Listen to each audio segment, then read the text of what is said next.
JPO, you're on. Hit me I with was muted, something. but we're live. We are live. No, it is the Lonely Marks here on a Monday. The big 4 pay-per-view. We want to get it out, get it talking. Let's talk some Royal Rumble news and reviews. Welcome to the Lonely Marks. I am here with Richie. Richie, what's going on? Yeah, going pretty good. Excited to talk about it. All in all, pretty good show, pretty noteworthy show here, and so it should be fun to talk about. Yeah, for sure. JPO, what's happening, sir? How are you? Doing just fine. Came off what I think was a pretty fun Rumble, and it wouldn't be Lonely Marks if one of us wasn't missing and if Richie wasn't eating. Hey, I try to eat before the shows. What did you just mumble, Richie? I have no idea. Oh, okay. All I heard was sounds like food in your mouth. Hot pocket. And put it in a toilet pocket. No, diarrhea pocket. So before we get to the actual Rumble review, we did have some news kind of in the between our show and the actual Rumble. May have had something to do with a little company called Slim Jim, oddly enough. But Slim Jim, who is apparently, from what I read, their most lucrative sponsor right now. I did not know this. They are a very, very lucrative sponsor. They heard about the Vince McMahon news, dropped out of the Rumble, and then coincidentally, about 12 hours later, Vince was officially gone right afterwards. So, coincidence? Probably not. But, we got the official kind of press release about Vince McMahon being released from TKO and WWE officially kind of severing all ties. Hey, remember a year ago when we all thought he was gone anyways? And I guess he wasn't totally gone, but all right. That was weird, right? He forced his way back in.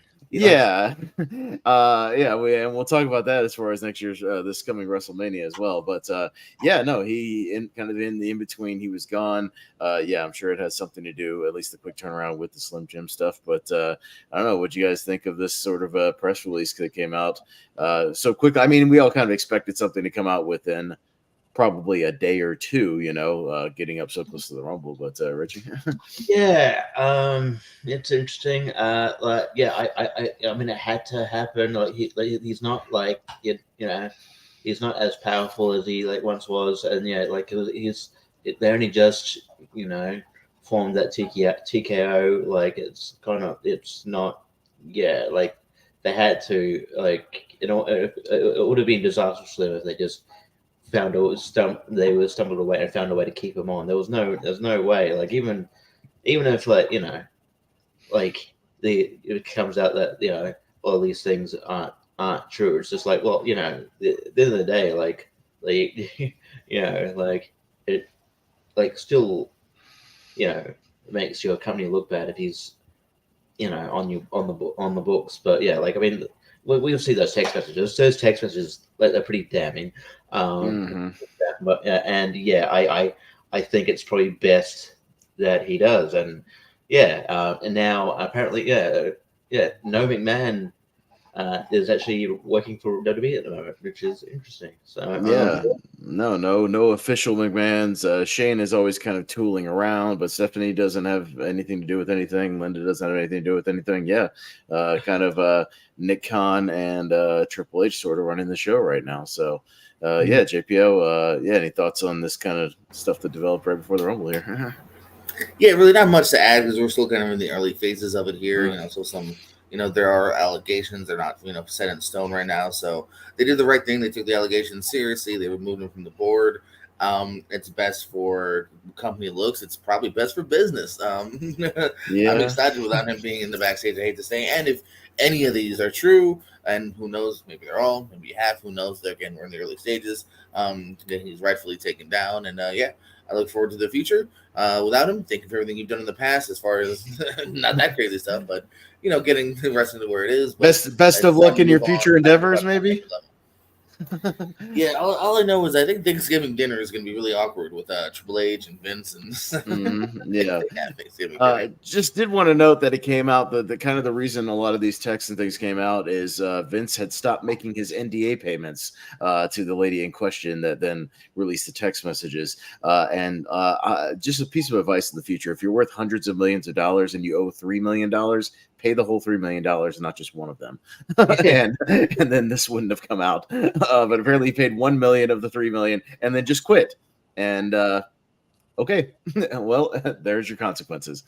So, but yeah, that's kind of that was kind of the gamut of it, of what happened there. So, yeah, we'll see what else kind of comes out over the next coming weeks.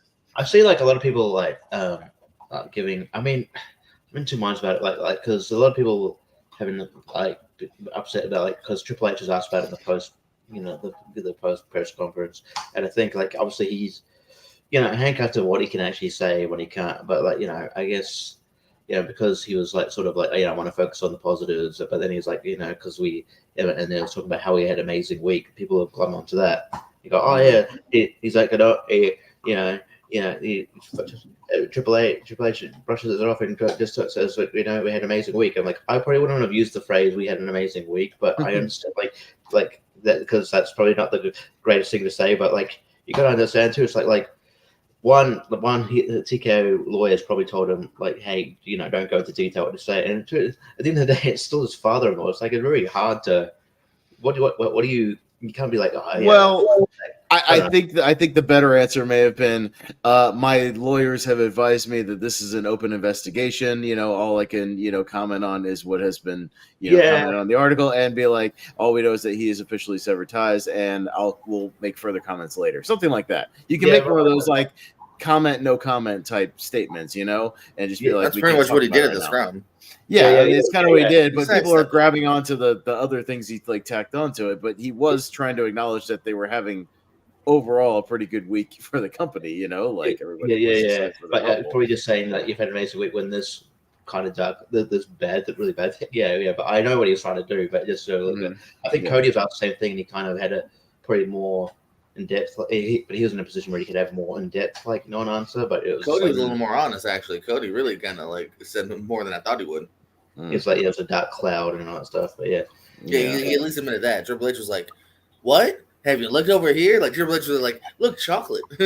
Like Have you not informed Bethany of all this nonsense, JPO? Oh, you don't want to know. Do a better job. All right, listen. I only talk about nice things, not crazy Vince and whatever he's into. Yeah, right. But yeah, we'll kind of talk about wrestling.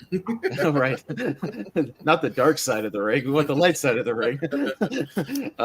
Yeah, I mean, we'll get to some of the fallout, maybe the stuff after the show and some of the news that came out of the show. I wanted to try to maybe go in order of kind of the chain of events here.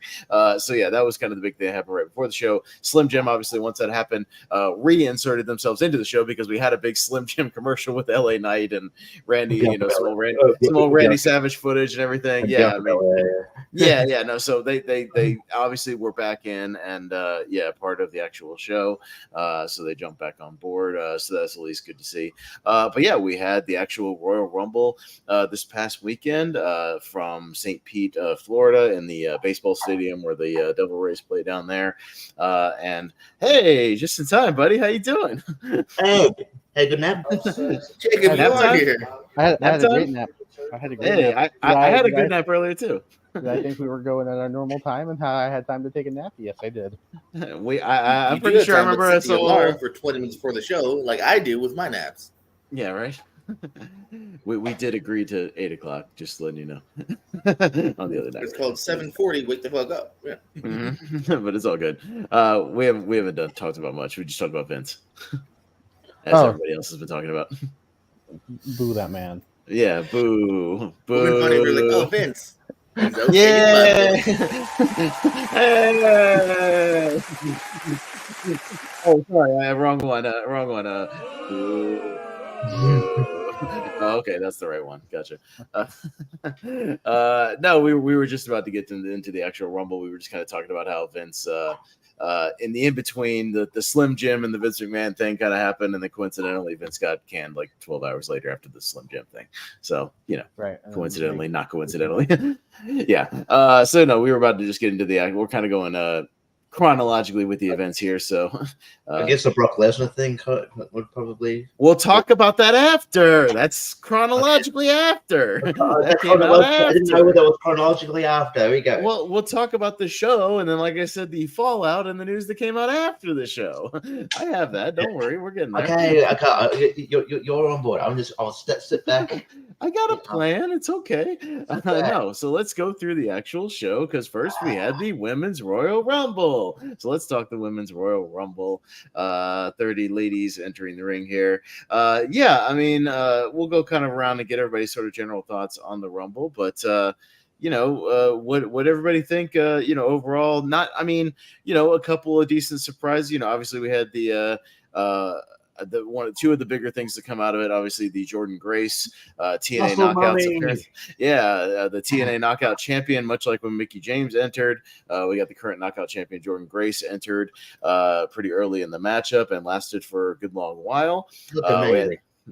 She looked great. We had Jade Cargill obviously making her official in-ring debut here in this Rumble. A couple of NXT people, Roxanne Perez and Tiffany Stratton, a few people coming in there. Overall, a decent Rumble. But let's just go around the horn. Jacob, your overall thoughts on this here Women's Royal Rumble? Yeah, and I don't usually, but actually it was 30 women and R-Truth. Well, not officially. No, but that was a fun spot. I just knew something was going to happen with R-Truth and the Women's Rumble. It had to, and that was a good spot. No, I'm almost getting to the point where I'm like disappointed that there's no legends returning, but at the same time I'm like okay with it because use your roster.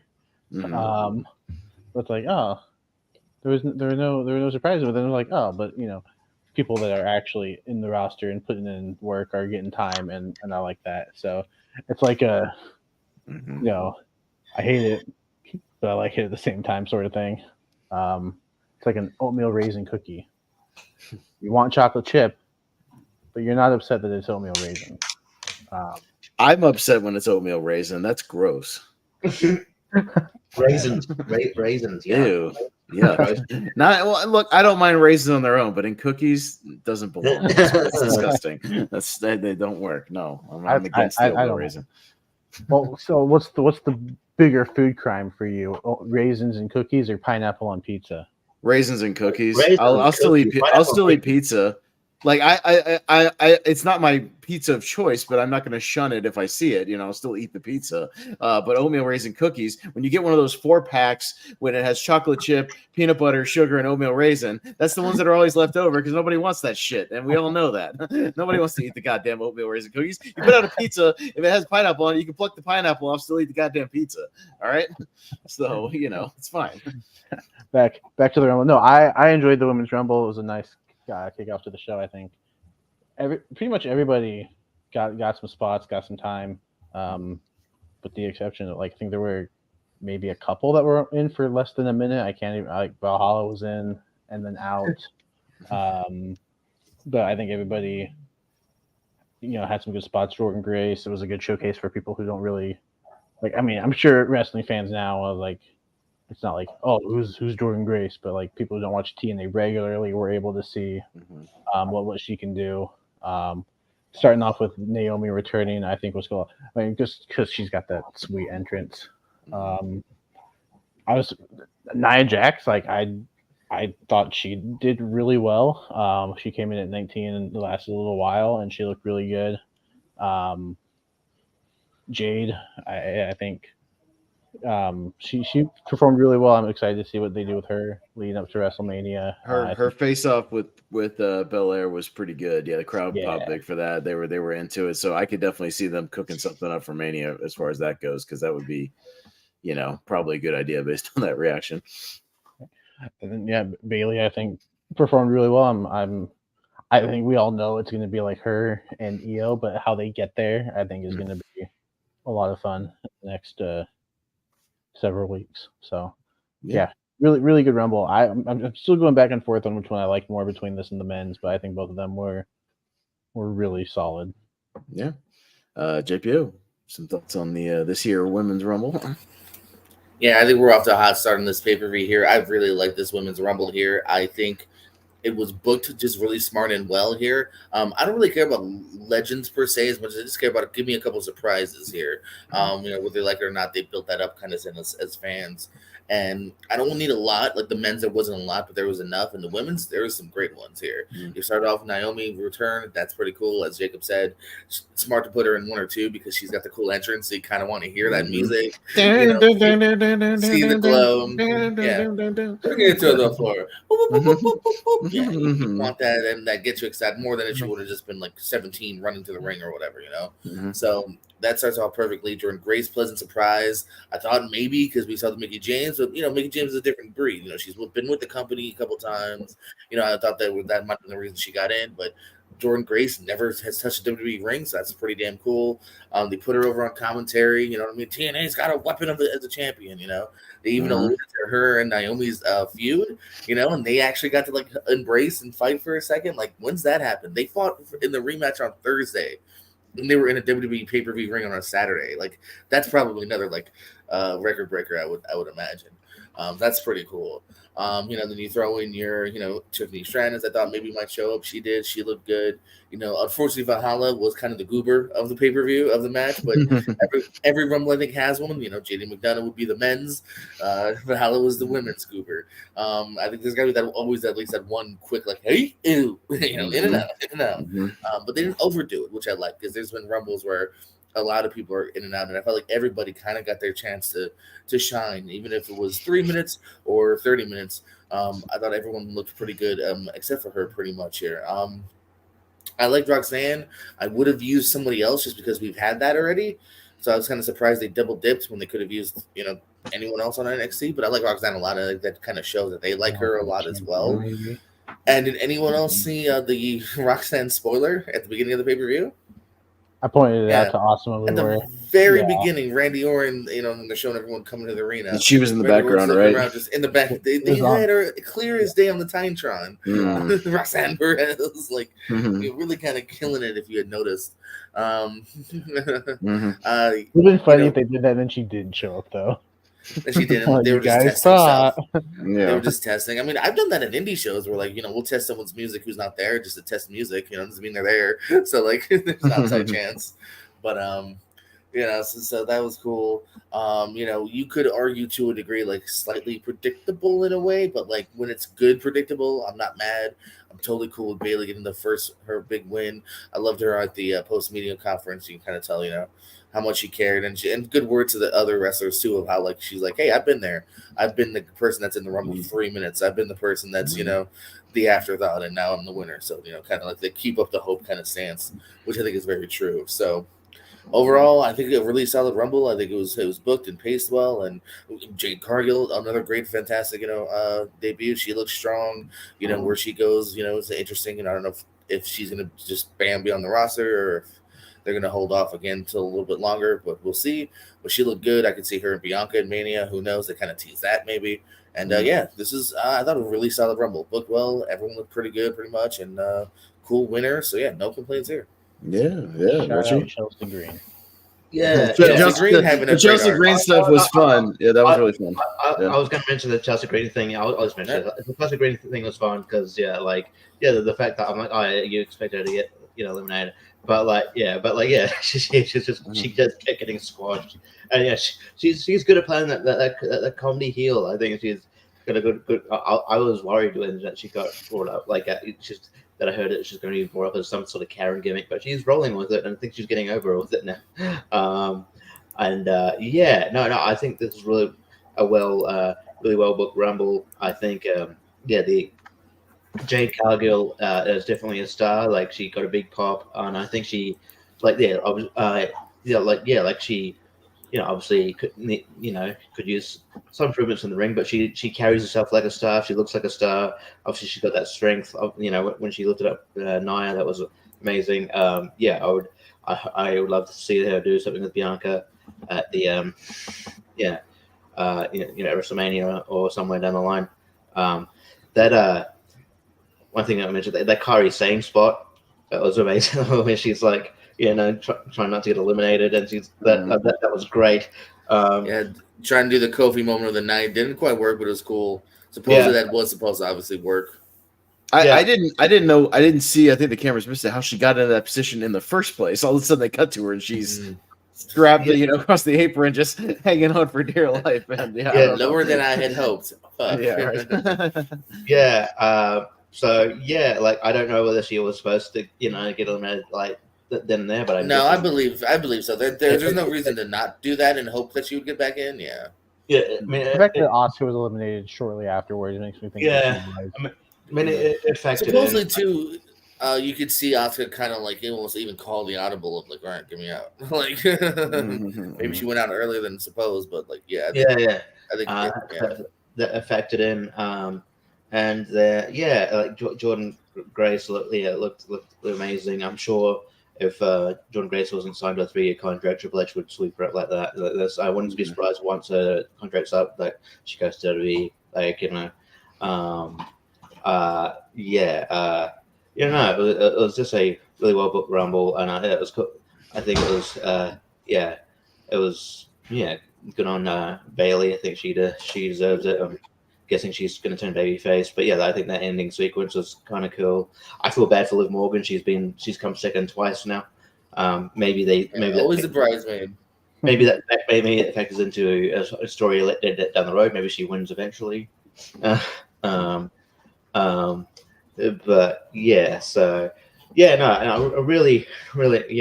really good Rumble. It's not a criticism of the Rumble itself, but like there were a couple of people who there's a few women who come out, and I think it's just because they're not used on TV that much, and they could be used on TV. Like they got no reaction. They're just sort of there because they're not really. You forget they're on the roster because they're not really used that much. So I feel like there's sort of women, mainly.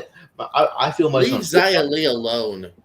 I think mostly on SmackDown, but mainly sometimes on Raw, where they could be utilized better, so people can kind of have a reason to care. And also just as a point, I don't know if people will notice this, but I was going to bring it up in the men's, but I'll bring it on both ones. I don't know if you realize this, but the first people eliminated in both Rumbles are both Australian. Fucking Indy Hartwell and Grayson Waller. They're fucking bullshit. You're going to Australia next premium. Well, they had to catch their early flight. It's a long flight, Richie. They live there. Yeah. They had to get there. It's a long way. I get it. Like, really, Australians? Like, I mean, who really cares? I mean, it's like whatever. They're barely people. I know. But yeah, I know. I felt bad that prison island. I mean, geez. Yeah. But I just felt like Tegan, like Indy Hartwell, Tegan Knox, and all that would come out they're like, oh, okay, it's sort of very little reaction. And I don't begrudge the fans because you don't really see much of them, so it's like they haven't got a reason to care. So hopefully, like they the other little Willies women do get more big pushes down the line. But they won't. And I will humble brag. I did guess the NXT ones to be Roxanne Perez and Tiffany Stratton, and they're both there. Yeah, so, you're the only one in the world. Yeah, humble brag. Good job, Richard. You can't let me have anything. You cannot let me have anything. I mean, not when you suck your own D like that. I gotta calm you down. We'll talk about the predictions later and what actually happened because it was kind of astonishing what actually happened with the predictions. So we'll talk about that afterwards. I don't really have much to add. You guys probably hit most of the stuff I was gonna say. My only problem is I didn't know who half of these women were, especially the NXT ones. I'm just like, all right, wait for that name card to pop up. That's what I was waiting for. Oh, okay, I sort of recognize that name. I don't know who Valhalla is. Or Sarah Logan, or her antlers. I don't know who Alba Fire is. I Maybe, didn't right. know who. Yeah, Kaden Carter. I don't know. some of these women. All right, I'll Speaking of trust Alba that they're part of Fire, the roster. only Alba Fire and not Isla Dawn got in, which was kind of interesting. Like, we got room for Yeah. both of your teams, so. Yeah. They even made a point to mention that. Oh yeah, Isla Dawn's not in this match. Why? Well, no, I mean, like it makes the- sense. At least kind of let people know now. No, they did it on. They had like the SmackDown YouTube drawing, and they were like, "Okay, me turn." And then like Nick Aldis was like, "No, you're not in it." Oh, He didn't actually do that. That would have been funny, but he was like, "No, yeah, sorry, I'm gonna room for one." But anyways, yeah, congrats to Bailey on winning the 2024 Women's Royal Rumble, going to WrestleMania, and yeah, we'll see how that storyline develops. But yeah, so we next went to our Fatal 4-Way for the Universal Championship. Roman Reigns defending against Randy didn't Orton. expect Hang this on, match. I didn't even introduce the match yet, Richie. Just stop for 2 seconds. Roman Reigns taking on Randy Orton, LA Knight, and AJ Styles for the Universal title. Good Lord, let me at least introduce the damn match before you start. I was just gonna say I didn't expect this match to be on right then. Yeah, I was You getting should to have said that. that when it was your turn, though, which is the point of what we're saying. Yeah, we're getting to that. No, I look as soon as they officially kind of they got around the rounds that day that this was going to go on second. I knew it was going to be pretty much guaranteed Roman was going to walk away with his title here. I think most people thought the same thing, that he's not dropping it at least till Mania, and that there might be some shenanigans I involved. As still we're don't talking know about. why it went on second, though. I still don't get it, though. Because Why, I though? agree that the Rumble should be the main event at the Royal Rumble. No. I'm with Jacob. I'm not saying no one's saying that. I'm saying why second and not third. Yeah, why wasn't the Logan Paul match on now? Because they knew the Logan Yeah. Paul match was going to be better, and it was. Again, I don't get it still. There was more Still time put the better match scheduled on between. earlier. There was more time scheduled to affix the announce table between Logan Paul's match and the men's rumble. It All right. was all a First matter person of that's made any scheduling. sense.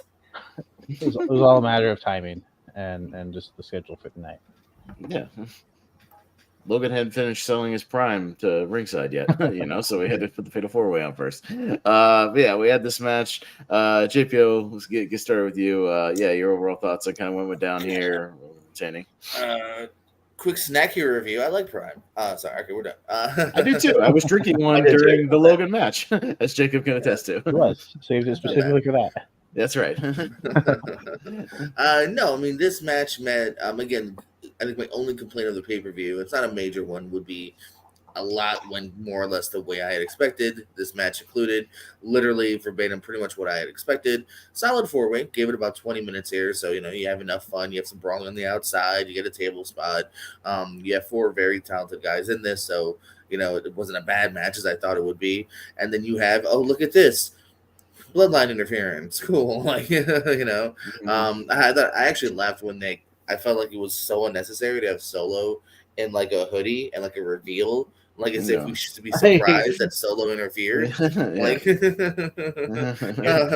like why do you like the whole like, oh, that's who? Yeah, of course it's gonna fucking happen. Like that was fine when he first interfered at Clash of the Castle or whatever. Yeah, no, it that's was like perfect. the first time. Because you don't know who it is, right? Like, But yeah. now it's like, he's But now it's part like- of the roster. He's But he's around. also got like such a distinct body frame as well. It's like I know you. Yeah. I know He's you. done it already.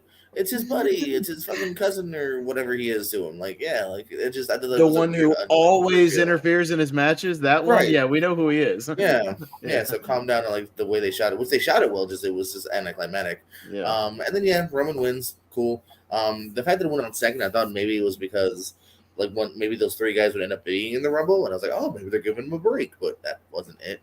So I still think it's a weird placement, but yeah, I mean the match was overall fine. Again, just good way to give Roman another win. That's really what it was.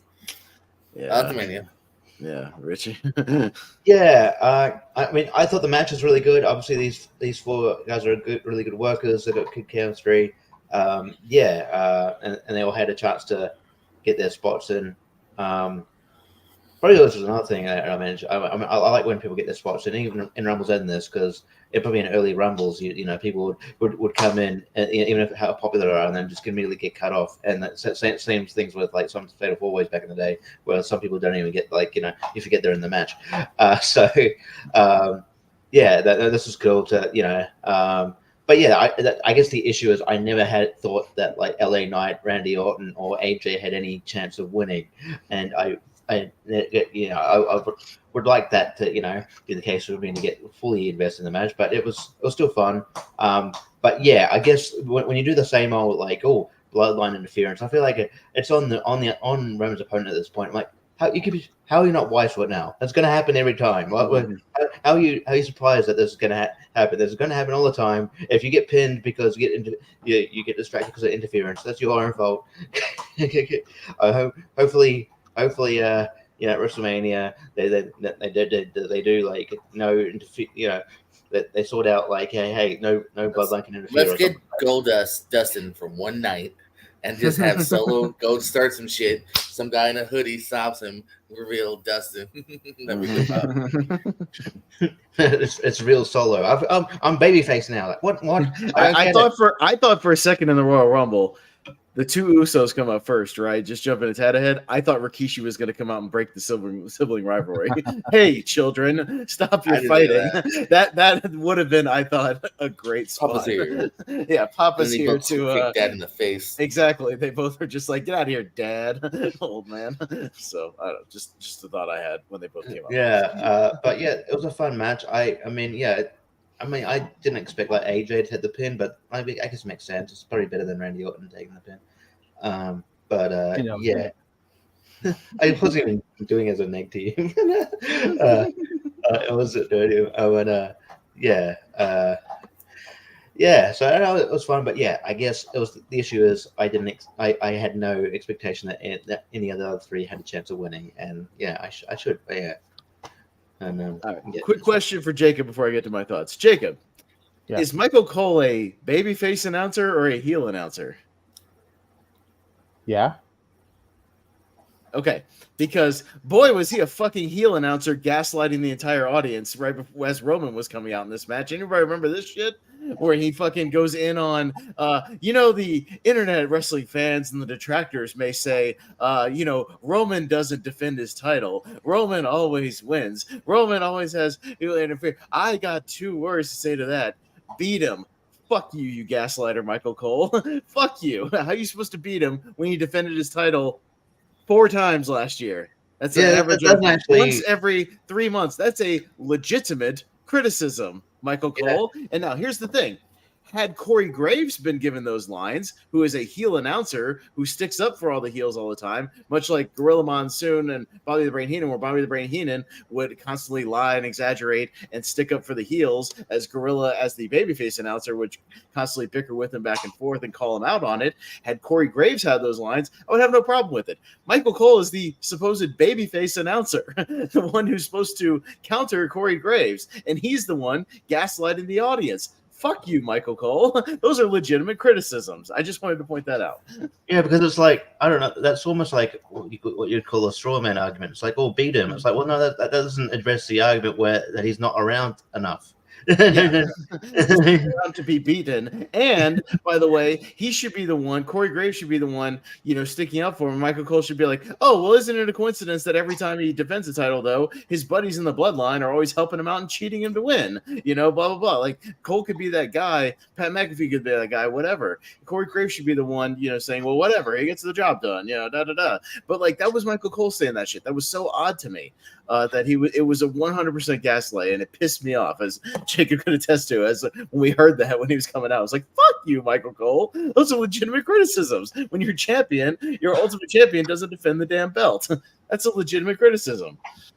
So, you know. I don't know what Pat McAfee's supposed to be. I think he's just he just marches the beat with his own drum. Pat McAfee. He's just Pat. No, he just does his own thing. They probably aren't even in his ear. He just says what he wants to say. Which don't get me wrong. I thought the announcing was pretty good on the show, because I think Pat kind of brings the energy up, you know, especially in Cole. And, you know, his back and forth with Corey, you know, the way they kind of go at each other is fun. Corey, you know, they hit his music. Corey's immediately annoyed that he's there. I will say too, going back to the women, Michael Cole really popping over Valhalla's antlers got me too. He's got the antlers. Yeah. That was so funny. I laughed. He went fucking nuts for the antlers. Yeah, it's like all right. Michael Cole's legit made me like laugh. I'm like, man, I like this Michael Cole. I know he's been called good for like a year and a half now, but he's having fun and I like it. But yeah, I think it's because they're less in their ears now. They're like letting them be announcers, letting them have fun, react to things kind of more naturally, not get out all these scripted lines. I'm sure they have bullet points of what they got to hit. Like that's I'm sure, like JPO, I'm sure you would if you were calling a match, down there, you would have bullet points of things you want to hit storyline wise, but like not. I got to hit this line and this line and this line and I got to make sure this to mention speech. it's the biggest WrestleMania of all time. 9 times. Yeah. You mean like when they were trying to eliminate Piper Niven and he said Nia Jax, and then the next entrant was Nia Jax? Well, I'm sure he has the order in front of him. Yeah, he made a mistake. Yeah, I would not want the order. Yeah.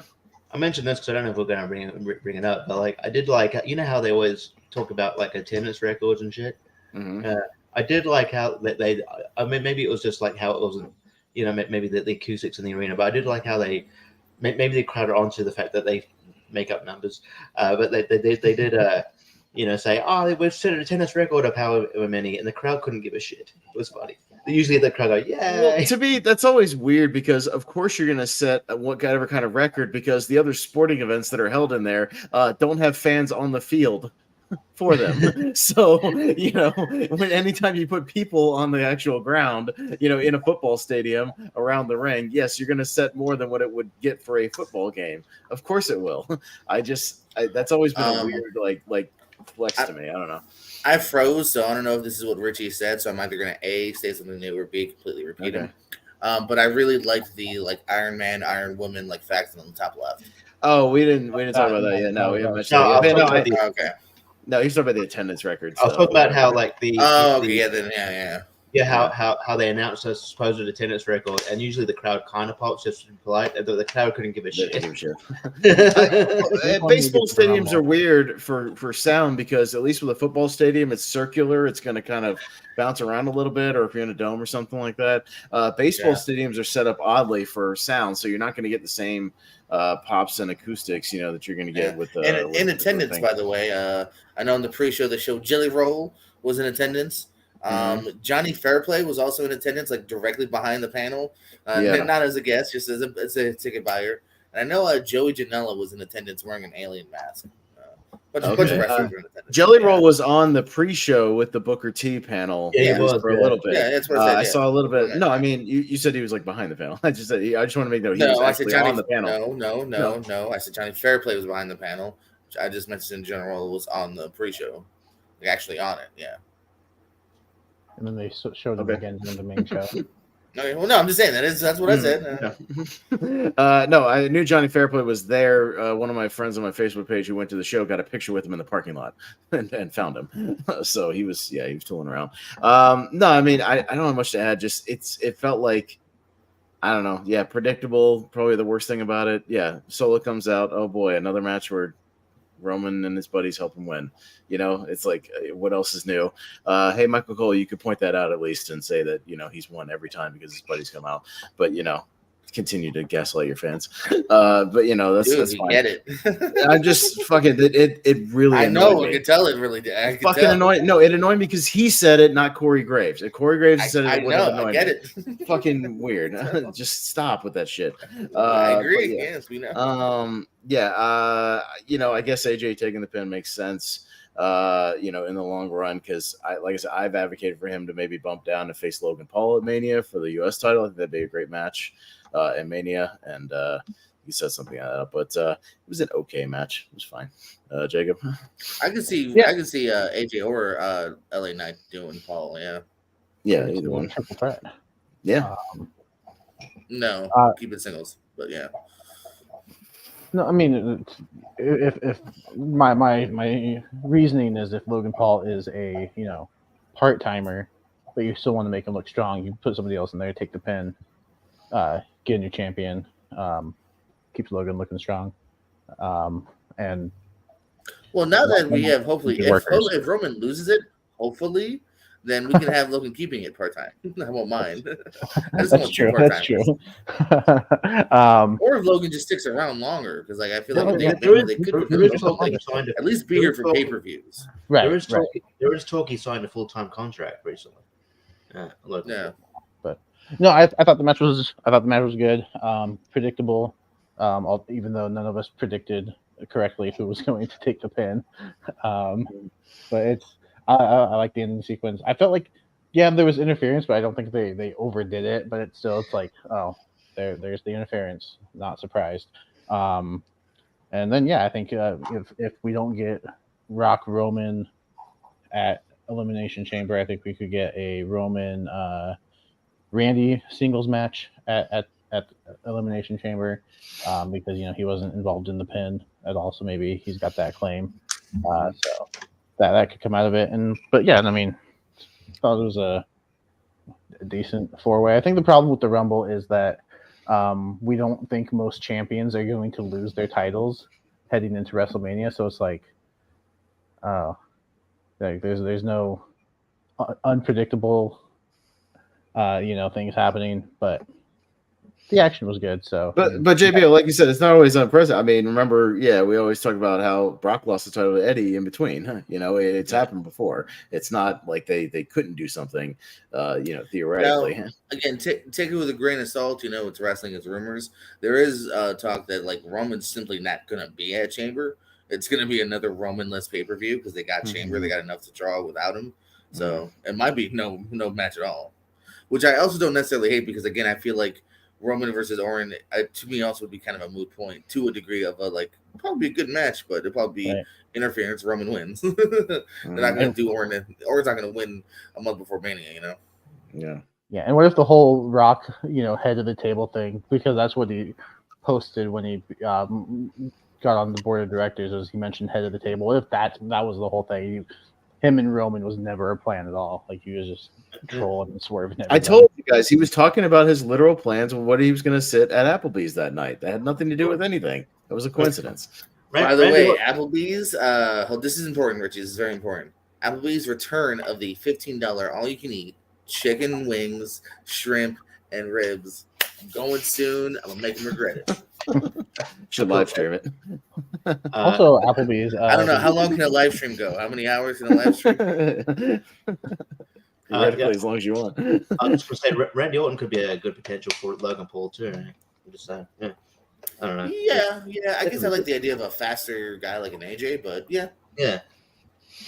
All right, well, speaking of Logan Paul, let's talk some U.S. title match with Logan Paul.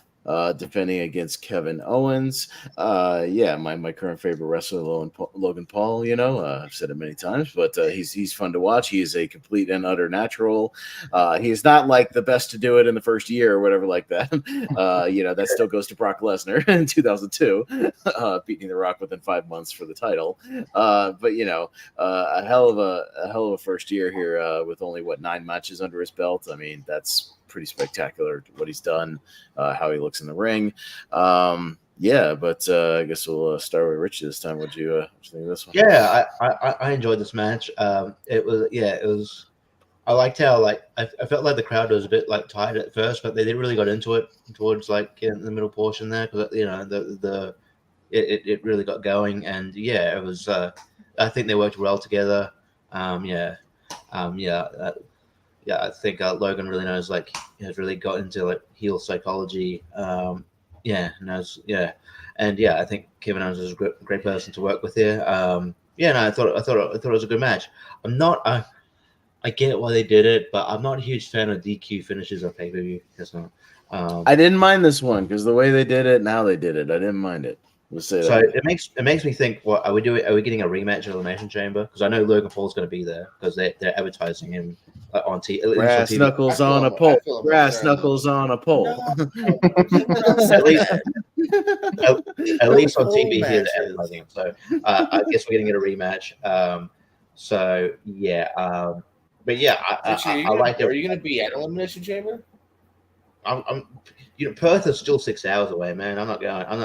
And beyond, Perth needs all the events that it can because Perth is a boring Well, city. Perth to be is a 6-hour flight. It's a 46-hour drive, JPO, from Yeah, where it's he a is. 6-hour flight. I ain't. It's completely coast to coast. It'd be Oh. like I did the math. Oh. Me and Jacob Oopsies. were doing it. It would be the equivalent of driving from Portland, Maine to San Diego.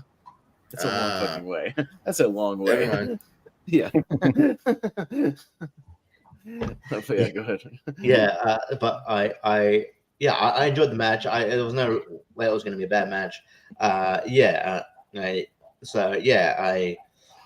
looking for. I looking forward to a rematch. I still expect Logan Paul to break through there. I don't expect him to lose until maybe Mania, but probably even past Mania. To be honest, I think he'll have a lengthy run here. So yeah, I thought it was a good match.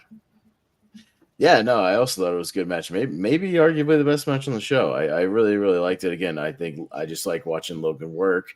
Everything he does is so crisp and clean. Kevin Owens still put a nice little beating on him. Boy, but he was like trickling a little blood here and there from his nose, from his lips. I mean, Owens put a little beating on him, in the process. But I didn't mind the finish because again, we've established the brass knuckle thing, the power of the punch, if you will, Richie. The old Regal trick.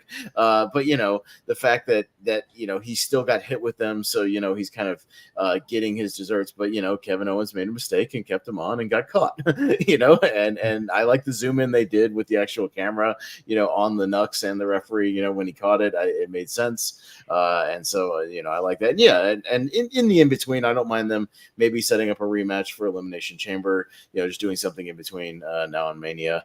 Until he actually has another kind of big match, whatever it is at Mania. Hell, it could be against Sami Zayn. Who knows? that might not be bad either. But we'll do something there. But I liked it. The weird entourage guy that we still don't really know who he is. I don't like the fact they still haven't established him yet. I think they said a name, right? I can't remember. It's like Jeff in a white tee or something. I don't know what his name is. It's like Goof Jeff. That's the Goof. I'm like, I don't know. Clunky. I don't know why each one of these couldn't be his brother. I think his brother would be more obvious, and work a little better. I'm surprised we haven't seen more of KSI. Yeah, KSI or his brother. At least they're more recognizable, like personalities. KSI or R-Truth. So, Yeah, but to argue that point, this motherfucker Jeff's a lot cheaper. So probably. Jake but didn't Paul they ain't just showing up for less than $100,000? Didn't they just sign a $5 billion Netflix deal? Don't talk to me about money. They'll fire people in April, so let's not go by that. But good match here. He's like, all right. Yeah, he was gonna be there anyway. They throw Jeff a couple bottles of Prime. He's like, okay, cool, thanks, guys. Yeah, sounds good. My name is Jeff. I'll be there. But Jacob, what did you think of this one? Yeah, no, I thought this was good. I think the DQ finish. I think it works, but again, on pay-per-view, it's kind of iffy.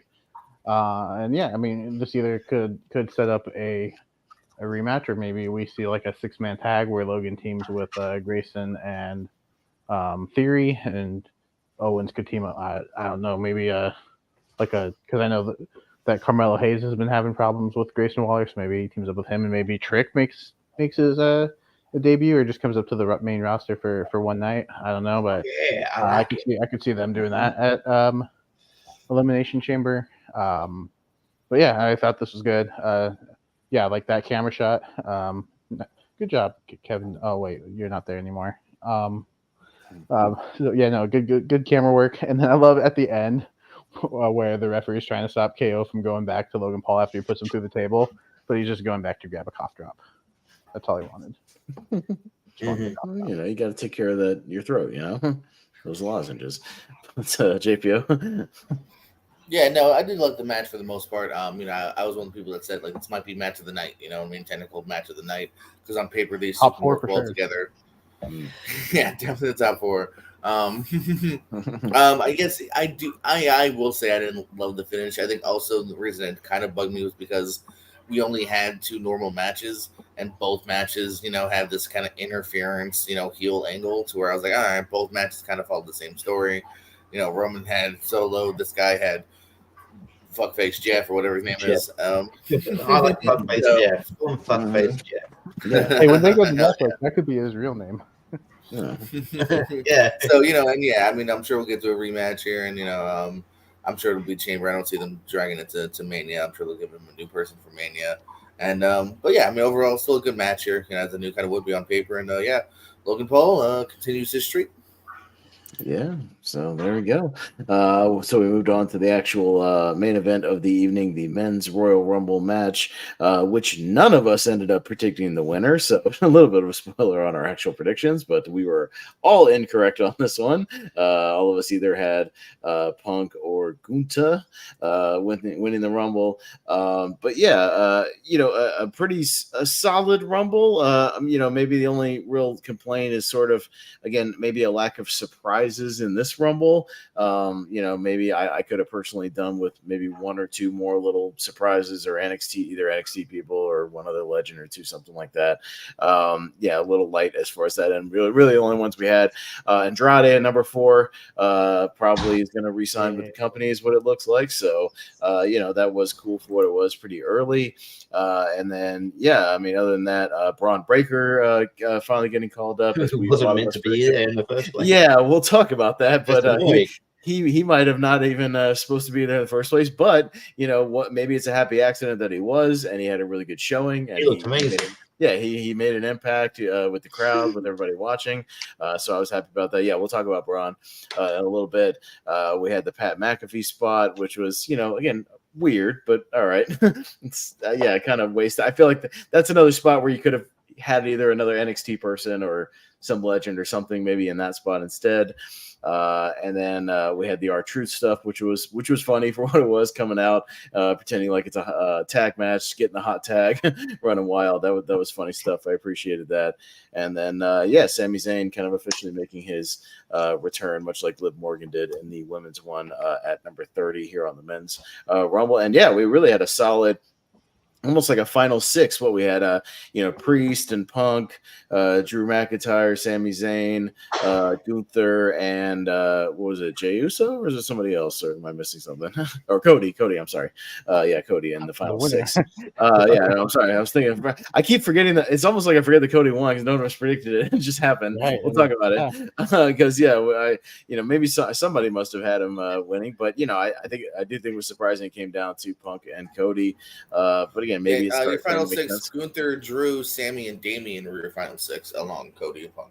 Yeah. So, but a solid final 6 there, all kind of big names.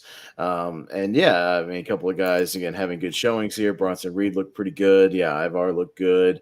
Braun looked great. Andrade hung in there for a little while. Jey Uso being our longest sort of MVP of the match, hanging in there for about 49, 50 minutes, something like that. Yeah. So having a good showing there.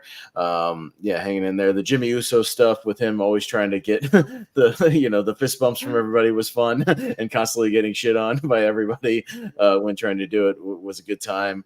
Dominic getting some good heat here and there. Overall a pretty fun Rumble. The last sort of couple of minutes were pretty good. Not one of like the all-time greats or anything like that, but I thought it was a pretty solid Rumble. Again, give me one or two more surprises, maybe call-ups, things like that. Could have bumped it up for me, but those are kind of my thoughts. But we'll go around the horn, Jacob. Yeah, no, I like this. Unpredictable for me anyway. I thought there was a chance Cody could win, but they haven't done the back-to-back winners since what? In a while. 90, Stone Cold Steve Austin, 97, 98. Yeah. Yeah. So and the fact they kept mentioning it so much, I was like, well, it's not going to happen. I mean, they did the same thing with Orton and being a 15-time champion if he wins, and that didn't happen. So usually that's the way it goes. But I'm not upset, to be wrong. This is one of those where I'm not upset because we know that Cody's going to go after Roman. And so there's still a glimmer of hope that we could get Gunther and Seth for the world title, especially if Punk's not able to go, unfortunately getting injured in the match, which I'm sure we'll talk about after the match itself. I thought it was cool. Naomi enters at number 2 in the women's, and then her husband enters at number 2 in the men's. Just a cool little factoid. The only thing I didn't like about the Jay and Jimmy stuff is they were they should have been, I think, involved in their elimination. Like one of them should have eliminated the other. I felt kind of but although we know that's most likely the Mania match, I would have liked to see that be a part of the elimination rather than Braun eliminating Jimmy. The Pat McAfee spot, I feel like maybe it wasn't planned until like the day of, because like he's there and they needed to fill a spot because somebody else wasn't going to be there now, and so they're like, yeah, Pat, and he can eliminate himself. It just, I didn't hate it, but I didn't like it. It's like, if you're gonna go over the top, just eliminate yourself the first time. Don't come back in and then do it again. Like just go back to commentary. You're fine. No one's gonna think any less of you. People are gonna love you no matter what you do. Just let's get back to the action. Solid final two. I want to see them switch it next year and give the women's final two some time, and maybe just give us some fast-paced action leading to the winner in the men's. That's just me personally. Just give those final two women some time. But I think, yeah, solid Rumble. Yeah, like you said, not one of the all-time greats, but not bad by any means either. I'd give the match itself like a solid. I'd give it like a solid 7.5, 8 out of 10. Like, I really enjoyed it. I thought everybody got their spots. Braun looked great. Hopefully this is like a call up, and once he's done with the what is it? He's in the Dusty Classic final, I'm pretty sure, with Baron Corbin. That we'll maybe see him go after someone for Mania, or maybe even. I mean, we'll talk about that. They might be shifting what they originally had for Brock for Braun, because he did so well, and he's still a big, giant, scary monster who can beat people up. You can shift almost this whole plan to that. That's what I mean. We talked about that. I was listening to Alvarez on Wrestling Observer Live today, and he was talking about that. I'll just bring it up very quickly. But apparently, Braun Breaker, like, that spot was originally the Brock spot, and it got dropped because of all this stuff going on. And they put Braun Breaker in that spot, which kind of, I guess, makes sense, because Brock would have come in and just, instead of spearing everybody, just suplexed everybody. So they just kind of teetered to him. But yeah, at this point, you still had Dominic throwing out Braun, which would have been, I guess, theoretically Dominic throwing out Brock Lesnar. And then the plan, I guess, was to have then Brock Lesnar go to Australia and beat the shit out of Dominic Mysterio, which you could still do with Braun Breaker, theoretically. Have him go to Australia and beat up Dominic. You could still have, and then maybe even go on, and I would not be opposed to seeing a Braun Breaker Gunther, Intercontinental title match at Mania. It'd be a great match. If they went that way, I'm just saying it'd be cool. I don't know that I believe the Braun Breaker is Brock story.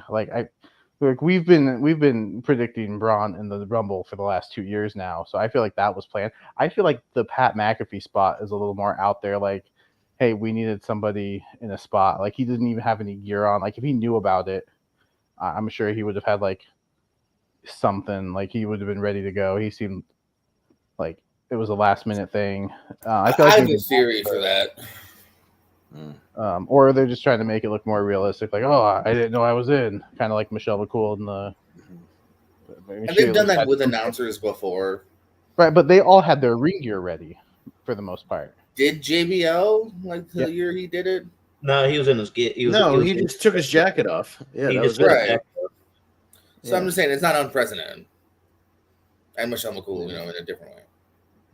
But I feel like the Braun spot was always planned. That's just me. I think maybe they're just spinning things. I don't know, trying to get clicks and views. But I feel like the Pat McAfee spot seemed a little more out there. That could have been Brock's spot. And they're like, yeah, just go in and get out. But yeah, no, glad to see Sammy back. Solid final 6. Solid final showdown between Punk and Rhodes. It's a little unfortunate that Punk's injured. I haven't watched Raw yet because it's not on for me yet. So I don't know the severity of the injury. I don't know if even if it was on, we were doing the show. Yeah. So we can live stream it. It's okay. We definitely won't get copyrighted for that. No, two shows in a row getting taken down. Which is weird because I see other people using WWE clips all the time and this stuff stays up, but we do it. It's Always really taking weird. down the little guys, man. Wait, Yeah. what happened? You never told us this.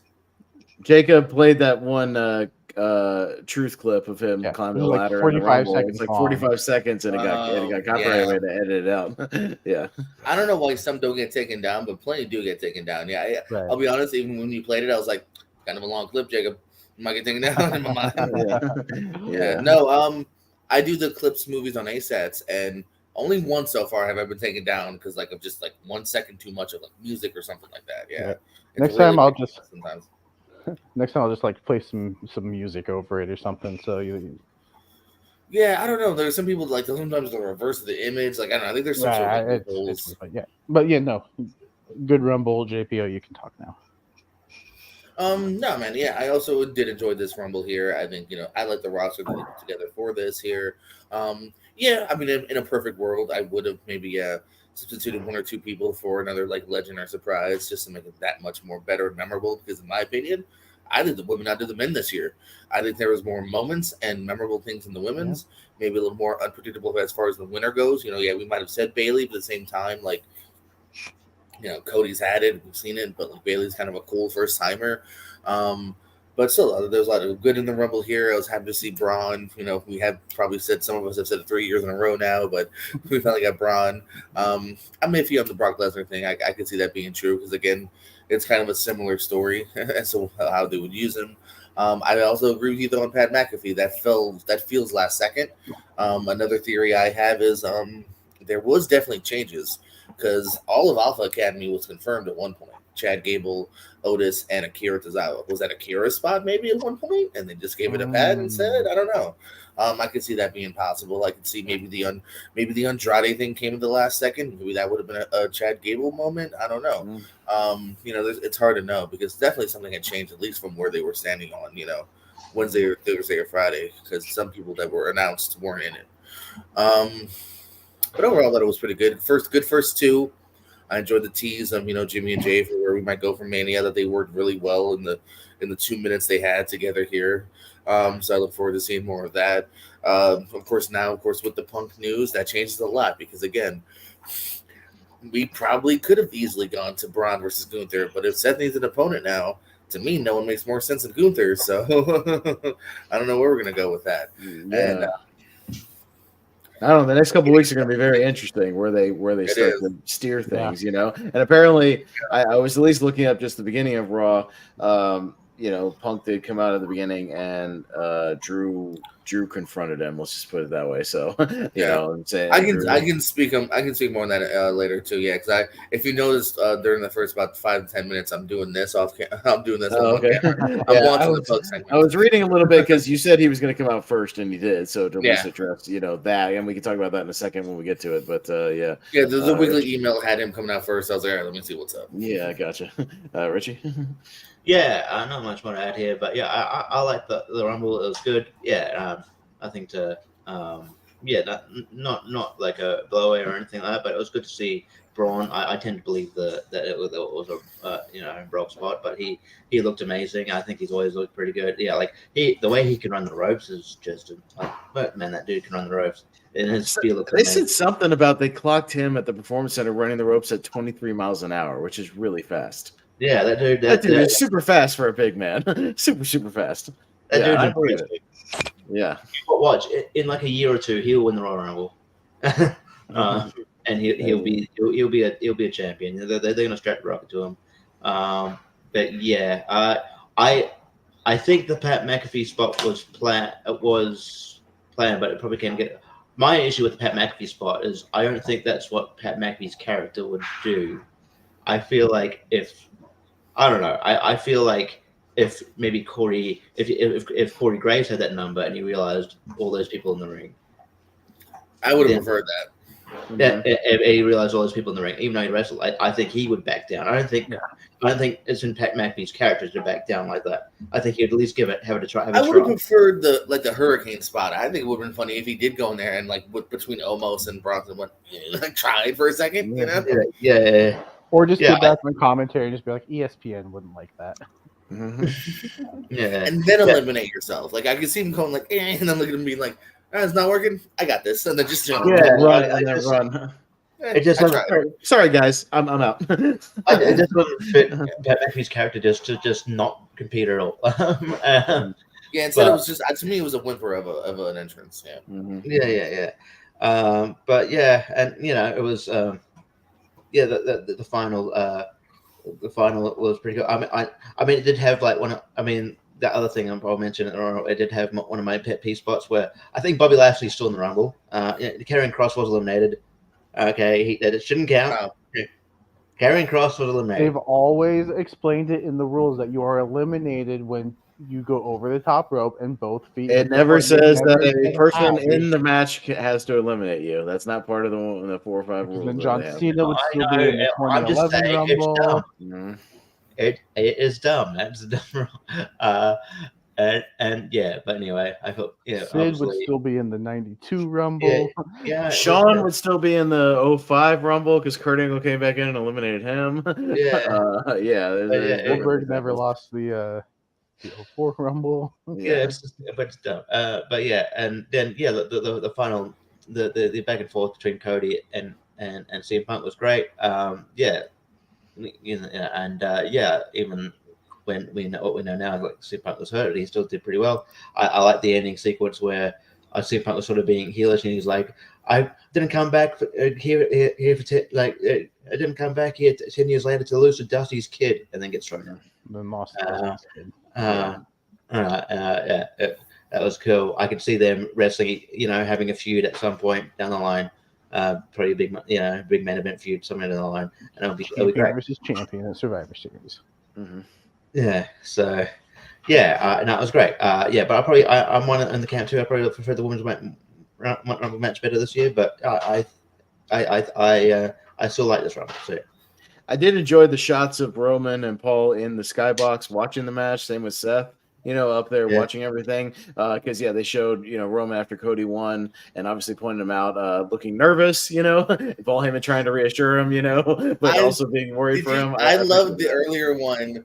Yeah. With Paul just staring and Roman. There's like very lovingly. Yeah, there's been memes of like, I wish I had somebody in my life that looks at me like Paul Heyman looks at Roman. Because just lovingly, like, he's the greatest thing ever. No, it's the best. No, Paul Heyman is vying, especially with his run over the last 10 plus years. With Brock, with Punk, with Roman. Everybody. He's good Roman. During the 4-way too. Like if you ever watch that 4-way back, like he's doing some sneaky fun. No, everything is great. Like he's vying to be one of the greatest managers of all time, like easily. If he was, he already was, but like he's top great 3 for sure right now. Yeah. Advocate. Oh, sorry. Special counsel. Right now he's special counsel, not advocate. Oh shit! Sorry, I forgot again. Yeah, the advocate. Yeah, he was the advocate for Brock Lesnar. I know if you interview him and you call him a manager, he will be like, whoa. Right. No, he's Roman's special counsel right now. Yes. Sorry. Yeah. Well, he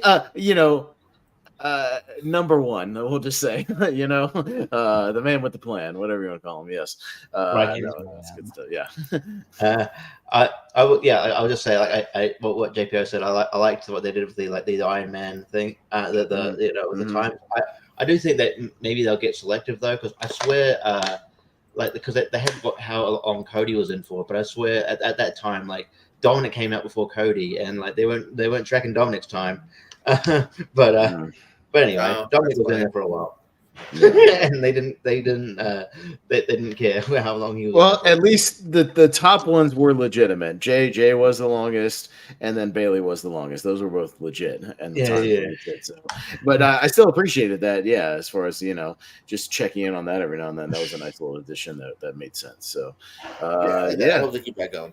Yeah, for sure.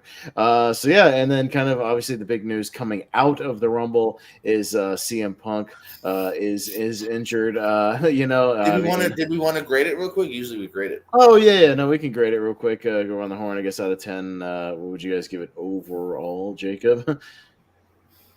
Yeah. I wasn't a fan, like JPO said, of sort of two outside interferences in our two regular matches. I thought the Women's Rumble was really solid. That might be my my favorite of the two Rumbles. Logan and KO, really good despite the finish. The men's,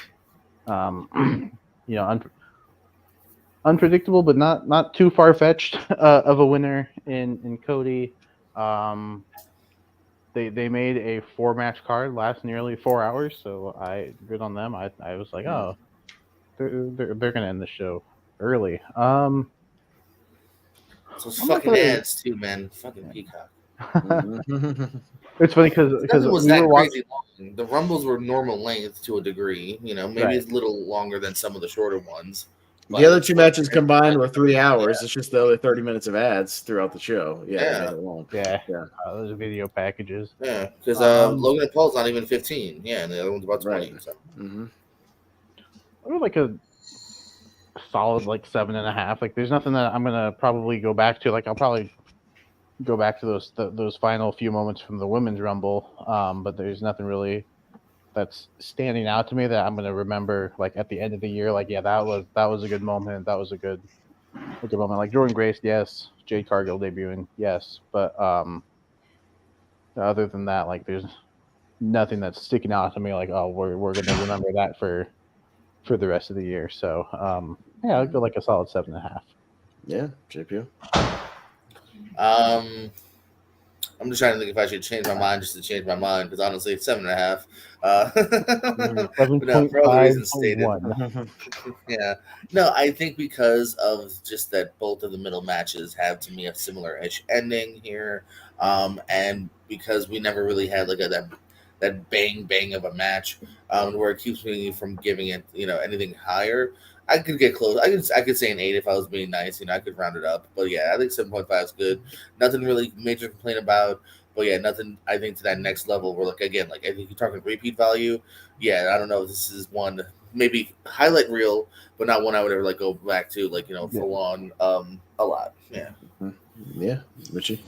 Yeah, I was actually also thinking about 7.5 as well. So I'm not trying to be copying. Wow, Yeah. it'll just follow her. I know. Copies Yeah. me in the predictions. Copies me now. Well, we'll see where the predictions. So yeah, around 7.5. But yeah, I think that my favorite was the women's rumble match. I think it had more, more highlights here. When you with Jade Cargill, Naomi, and the Bailey winning, obviously, and then we didn't talk about the Ivy Niles, the Bianca Tessa String thing too. That was kind of fun. She reminds me of Layla Hirsch. And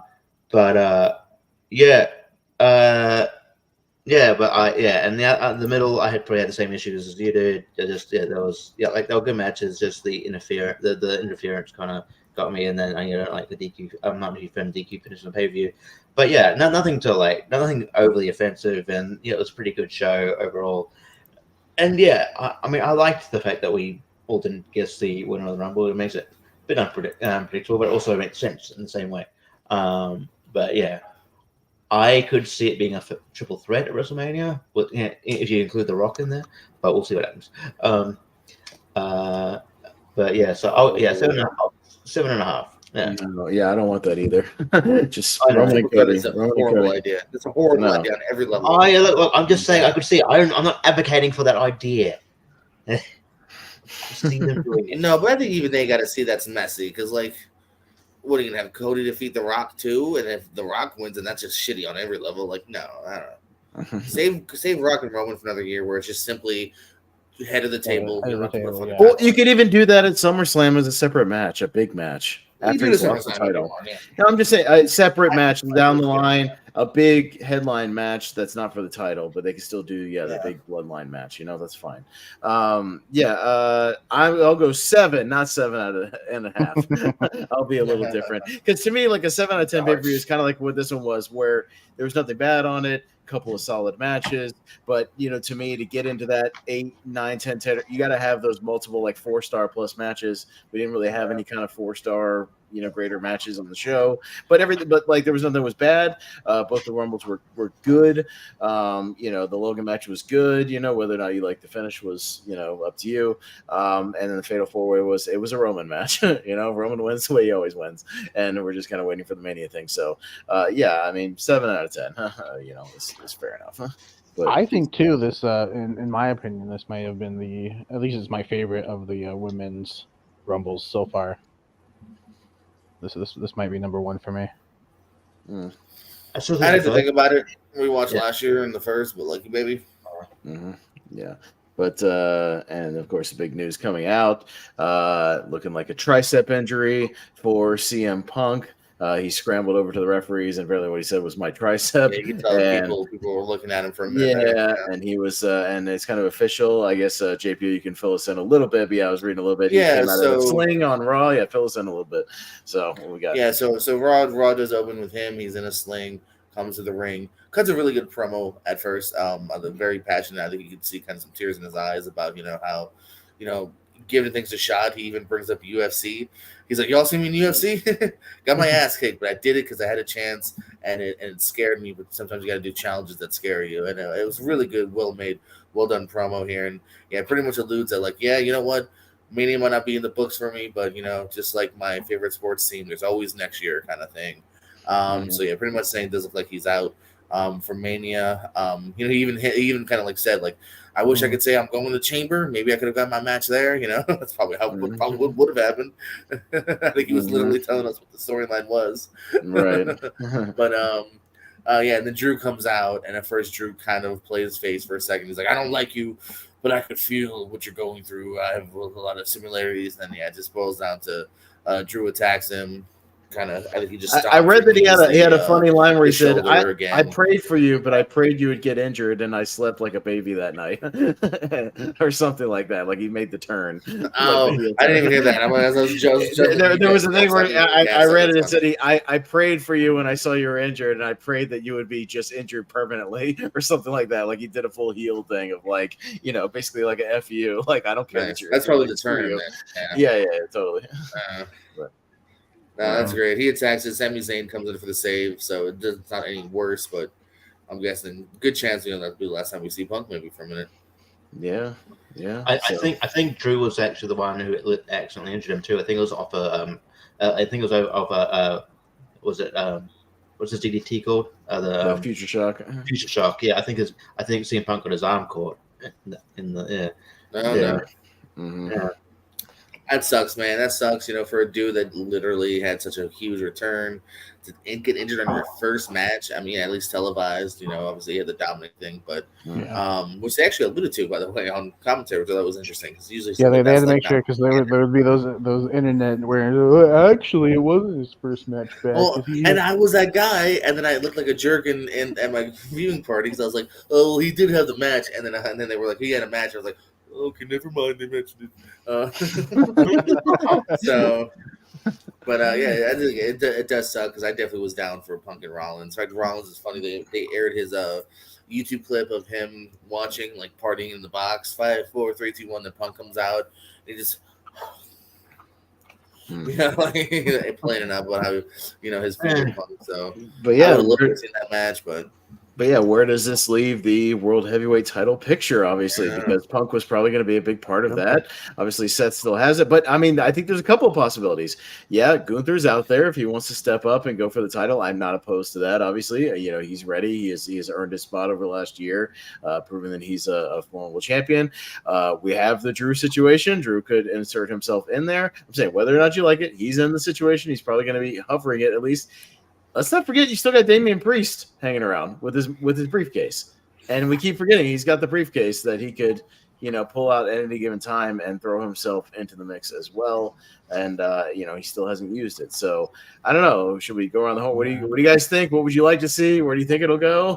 Now that Punk's out of the picture, there's a number of roads that could be taken here. And See, yeah, the road to WrestleMania. Weren't you eating an hour ago, Richie? Are you still eating dinner? There might have been a miscommunication as to where I had lunch or not, and I just went with it.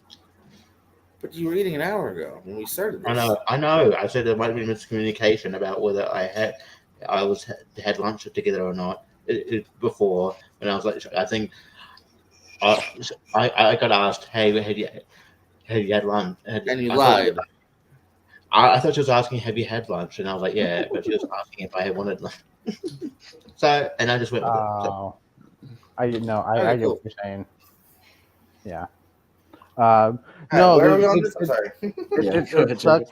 It sucks that Punk is injured, especially so soon. Like I'm sure he and Rollins could have had a banger of a match at Mania. But this isn't how I wanted Gunther to get the match. But obviously, that's the one I'm pulling for. I picked him to win the Rumble. He's probably just my favorite wrestler working right now. I think he's incredible. And yeah, like I said in our chat, I think you could easily insert him there as the IC champion, and then he beats Rollins for the title and just drops the IC. Like, hey, I'm going to focus on the world heavyweight now, and he is your longest reigning IC champion without ever losing it. And I think by Mania he'd be the longest combined reign too. I'd have to look that up just to fact check, but pretty sure he's getting close to. I think it's Pedro Morales who has like the most days combined as champ, and he's close to that. Drew, Drew's always going to be an option. I think he's just a safe choice. But like we have seen it recently, so I don't know if that's where they'd go. I mean, they don't always do like first time matches or matches that you haven't seen in a while at Mania. Because I mean, we had Chris Jericho and AJ Styles for the third time or whatever. Their third match was at what match? I can hear you, Richie. Chris Jericho and AJ Styles when AJ Styles first debuted. Like they had their second or third match together. Was at Mania because I'm pretty sure they had a match at Fastlane. So it's not outside the realm of possibility that they go Drew, but I think Gunther is a good choice. You capitalize on that promo they had before the Rumble, and yeah, I think sucks that CM Punk is injured. I think he could have had a good story going forward. Losing the Rumble, going to Chamber and winning that. So yeah, Gunther's my choice. Gunther's been my choice since last year's Royal Rumble. And even with Punk returning, I did not deter. I was like, no, I'm sticking with Gunther.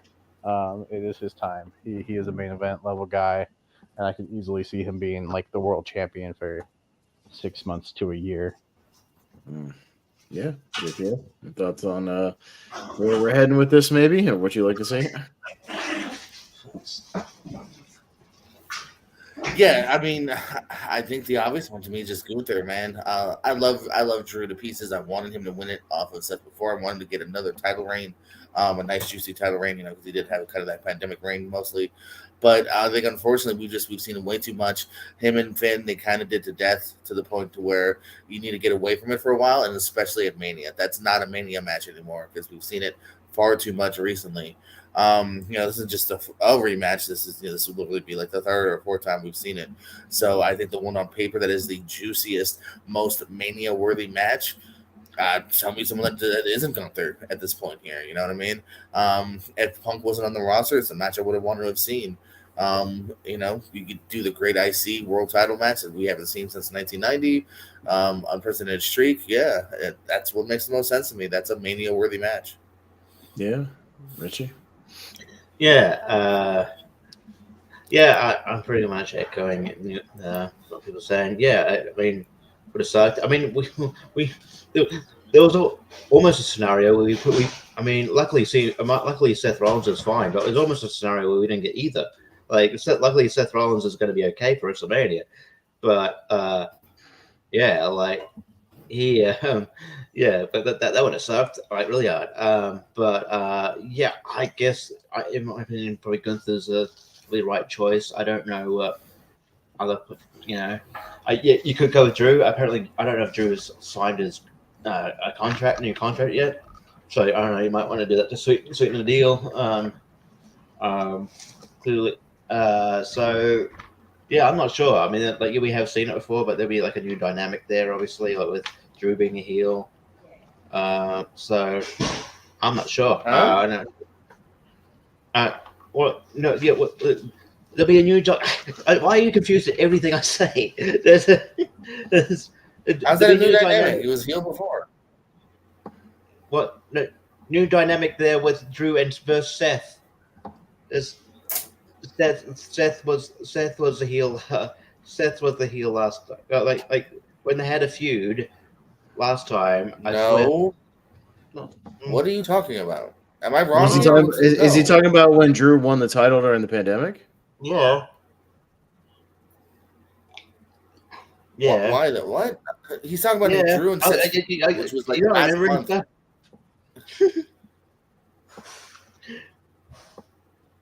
Anyway, Heel Drew as champion is very intriguing, but give it to Gunther.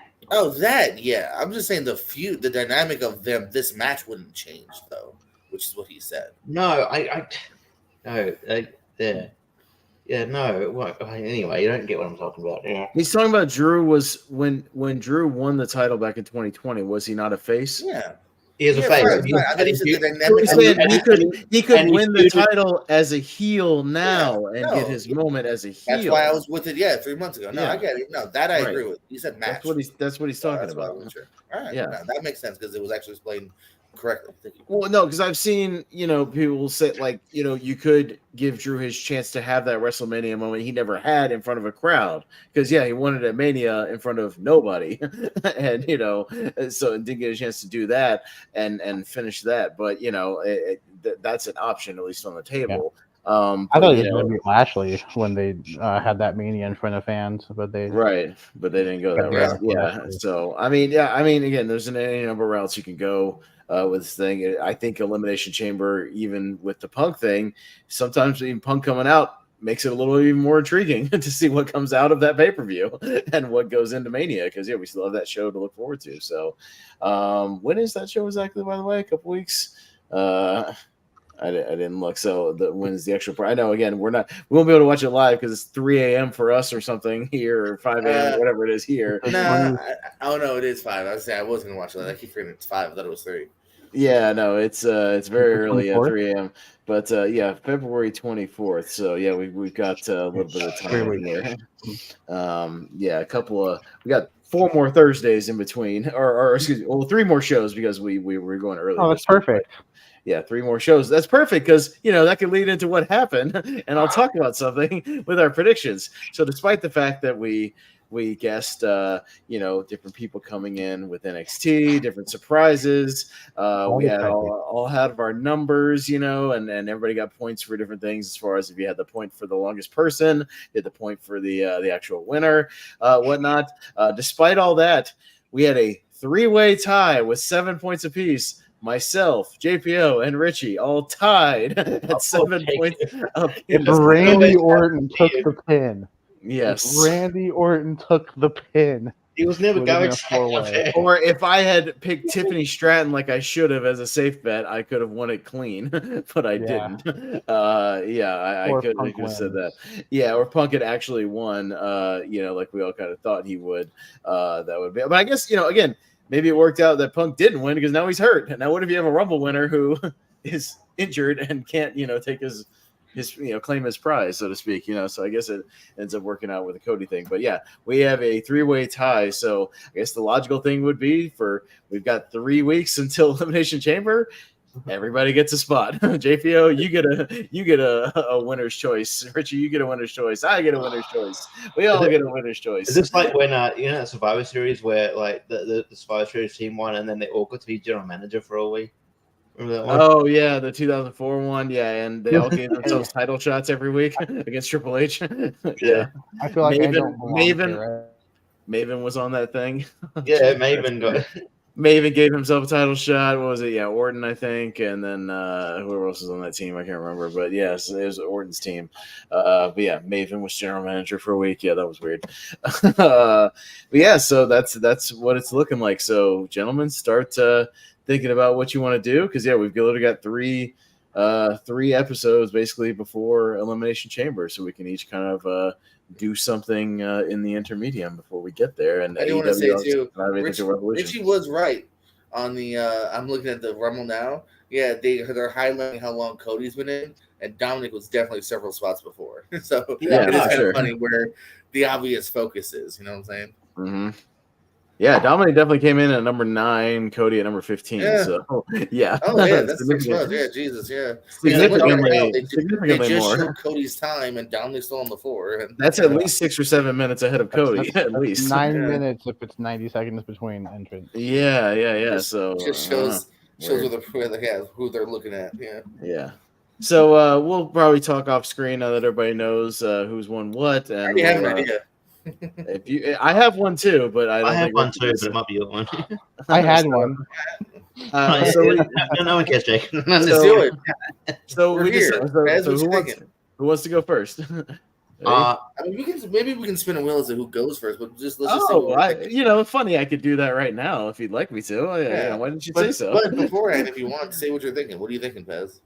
I was going to do a February show since we're entering February and take a little spin back in the time machine and go back to one of my favorite years, 2001, and do No Way Out 2001. That was going to be my retro show. Watch of along choice. with No Way Out. A little watch along of No Way Out 2001, which featured a really good show, which featured, just to tease you, the 3 stages of hell of Stone Cold and Triple H, Rock and Kurt Angle for the Okay. title. Some good stuff on that show. So That's actually one of my I favorite. promise it's a good show, not a bad show. Yeah, that's actually one of my favorite B shows of all time. I've watched that so many times. Yeah, so Yeah. Kurt was the that champion was- going into that, right? Because Yeah, yeah, yeah, And then he Kurt was lost the for champion. Mania. And, yeah, because they kind of had to. They were gunning for obviously Rock and Stone Cold at Mania that year at WrestleMania 17. So Austin Angle would have been a good Mania match, but yeah. Rock Austin. So that's That's my my- idea. What are you guys thinking for your ideas? And then maybe we'll. kind of you want to start go? going. I'll go first. Elimination Chamber tier ranker. So Oh, I don't want to watch all those elimination chambers. Those are long matches. okay. A lot of homework. I do have a backup That's a idea. lot of homework. I have a backup idea. Because I do like one show and then it's 2.5, 3 hours and that's it. Yeah, I have a backup one is idea. a lot. Every Alright. ladder match, tier acre. Yeah. No. Every Mine WrestleMania. involves retro as well, but again, Sure. 2002 Elimination Chamber, the first one. Well, match. Wait, you yeah, mean what? the Survivor Series 2002? Yeah. Oh, so the very first Just the elimination match? chamber featured at Survivor Series, like the whole show. Okay. Yeah. Sorry, yeah. Okay. So With the whole Survivor show Series or the 2000. match? The show because it's Oh, okay, so you both have the same idea. Cool. Well, I actually had a show in February to tie into the period we're in right now, as opposed to going back. Okay, well, all right. Hold on, no, I get it, but I get where his idea is coming from. I get it. It's a chamber thing, so it makes sense. I know it makes sense. No, I get it. And I like Yeah. that show, by the way. That show's really good, so I wouldn't mind watching that show. I've watched that show. a Funny lot. enough, that's one I've seen several times. I think so. Yeah. Okay. That's fine. JPO. I feel like we haven't drafted in a minute, so I was thinking bringing it back draft style.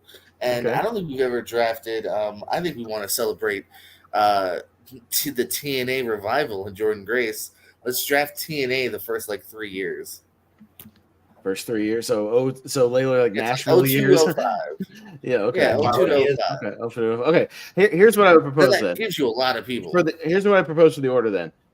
I go first since we're kicking off February. In the middle? We'll do a February. We break it up with a draft with you, JPO, in the Yeah, middle. So I that's agree. second show. So I would be on the 9th or the 8th. We kick off February talking about a February pay-per-view. 15th, we go to Jordan's draft. And then to tie in with the Elimination Chamber predictions, we do Survivor Series 2002 featuring an Elimination Chamber. Does that make sense? Featuring the Yeah, first elimination. It that's makes sense. right. Featuring Yeah. the first Elimination Chamber. Does that make sense? Yeah. And Fuck work the out wheel. schedule-wise. Oh, yeah, we don't need the wheel. Cool. Sounds good. Well, let's do that. So next Then week, No I'll- Way Out. and Jacob will be here. And Jacob will be here. On time, You're maybe. with us. Yeah, so No Way Out 2001 for next week. JPO's 02 to 05 TNA draft. Anybody who was around, I guess, right? So Anybody, I don't even think we have to caveat 3 matches. Like Luger, Dusty Rhodes, if you want them, take them. New Jack, Mike Awesome, CM Punk. Yeah. There are I'm gonna have to Why not? utilize that I think website. we'll even get to Samoa Joe. I want to think with that. So yeah, I think No, we- Joe was around. Yeah, he debuted in 2005, 05. That was Oh yeah, for triple sure. threat. So there's some name. I mean, Randy Savage is in there. He had a match. Yeah, I mean, those crazy weeklies. you 'Cause know. it starts with the weeklies, basically ends with the first pay per view. yeah, those forgot what weeklies. Everybody showed up for those weeklies for a while. Some people show up for a week and never showed up again. Yeah, so anybody. No, there you go. Yeah, I Okay, will be no. utilizing that website we found. Yeah. Well, you might even have to look up like, articles of like, you wouldn't believe who showed up in TNA in 2002 Right. for 1 week, and try to write those down. Yeah, So. I think you technically have Johnny the rest of it Fairplay. really I could well. choose Johnny Fairplay. Do you have a match? Oh, he might have. He might have. Who's that? Didn't they have random football and like country music stars have matches here and there as well? I Maybe don't he- know if it's the right years, but Yeah. there are. Tom Arnold has a match at one point. Oh my god. And what is his name? Danny Bonaducci is an alumni. Yeah. So, yeah. that might be part two Oh, when yeah, we do it. it's sometime. in Those It's been a while. those wacky asylum years, JPO, that are included there. So You Yeah, can so draft some just- midgets. There's a midget that jerks off in a trash can. That's in one of their episodes. it pulls a gun on Jeff Jarrett. Oh yeah, How many- yeah, I forgot. How many spots?